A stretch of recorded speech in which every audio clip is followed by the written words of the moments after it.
Le Seigneur soit avec vous et avec votre esprit. Évangile de Jésus-Christ selon saint Luc. Gloire à toi, Seigneur. Il arriva que Jésus, en un certain lieu, était en prière. Quand il eut terminé, un de ses disciples lui demanda, « Seigneur, apprends-nous à prier comme Jean le Baptiste lui aussi l'a appris à ses disciples. » Il leur répondit, « Quand vous priez, dites, « Père, que ton nom soit sanctifié, que ton règne vienne. Donne-nous le pain dont nous avons besoin pour chaque jour. Pardonne-nous nos péchés, car nous-mêmes nous pardonnons aussi à tous ceux qui ont des torts envers nous. Et ne nous laisse pas entrer en tentation. » Jésus leur dit encore, « Imaginez que l'un de vous ait un ami et aille le trouver au milieu de la nuit pour lui demander, « Mon ami, prête-moi 3 pains, car un de mes amis est arrivé de voyage chez moi. Je n'ai rien à lui offrir. » Et si de l'intérieur, l'autre lui répond, « Ne viens pas m'importuner, la porte est déjà fermée. Mes enfants et moi, nous sommes couchés. Je ne puis pas me lever pour te donner quelque chose. » Eh bien, je vous le dis, même s'il ne se lève pas pour donner par amitié, il se lèvera à cause du sans-gêne de cet ami et il lui donnera tout ce qu'il faut. Moi, je vous dis, demandez, on vous donnera. Cherchez, vous trouverez. Frappez, on vous ouvrira. En effet, quiconque demande reçoit. Qui cherche trouve. À qui frappe, on ouvrira. Quel père parmi vous, quand son fils lui demande un poisson, lui donnera un serpent au lieu du poisson? Ou lui donnera un scorpion quand il demande un œuf? Si donc, vous qui êtes mauvais, vous savez donner de bonnes choses à vos enfants, combien plus le Père du ciel donnera-t-il l'Esprit Saint à ceux qui le lui demandent? Acclamons la parole de Dieu. Louange à toi, Seigneur Jésus. Seigneur, apprends-nous à prier.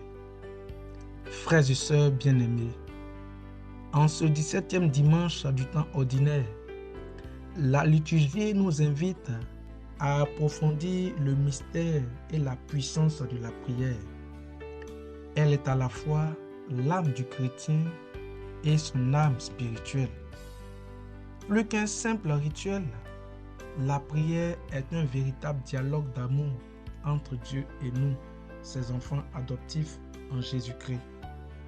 C'est dans cet esprit qu'un disciple que nous pouvons imaginer être chacun de nous ose demander à Jésus, « Seigneur, apprends-nous à prier. » Cette requête est une invitation à revisiter notre vie intérieure et à consolider notre relation à Dieu. Le Christ ne se dérobe pas. Il saisit l'occasion pour nous transmettre la prière fondatrice du chrétien. Quand vous priez, dites « Père ». Ce premier mot est une clé spirituelle. Il nous rappelle que Dieu n'est pas un être lointain, mais un Père proche, intime, plus proche de nous que nous le sommes de nous-mêmes. Le redécouvrir ainsi nous appelle à sanctifier son nom jour et nuit. Nous sommes ensuite invités à demander le pain nécessaire pour chaque jour. Ce n'est pas une simple demande matérielle, mais un acte de confiance à la providence. Le Seigneur nous enseigne à vivre le présent, à dépendre de Dieu au jour le jour, sans crainte ni souci du lendemain. Puis vient cette parole essentielle. Pardonne-nous nos péchés, comme nous pardonnons aussi à ceux qui nous ont offensés. Ce passage suscite souvent débat, car nous portons toutes nos blessures, nos rancunes, et pardonner semble parfois impossible. Pourtant, le pardon est l'âme des forts. Il signifie redonner autrement ce que nous avons reçu, la grâce. Cependant, gardons à l'esprit que le pardon sans justice devient complaisance. Il doit être accompagné d'équité et de vérité pour être pleinement libérateur. Au cours de nos célébrations, nous réciterons sans doute le Notre Père, mais que cela ne soit pas une répétition mécanique, que chaque mot soit prononcé avec foi et abandon. La prière engage tout notre être, notre cœur, notre intelligence, notre volonté. Elle nous relie à Dieu et nous rend capables d'insister devant lui, à l'image de l'ami importun ou de la veuve persévérante. Que notre orgueil s'efface pour laisser place à l'œuvre de Dieu en nous.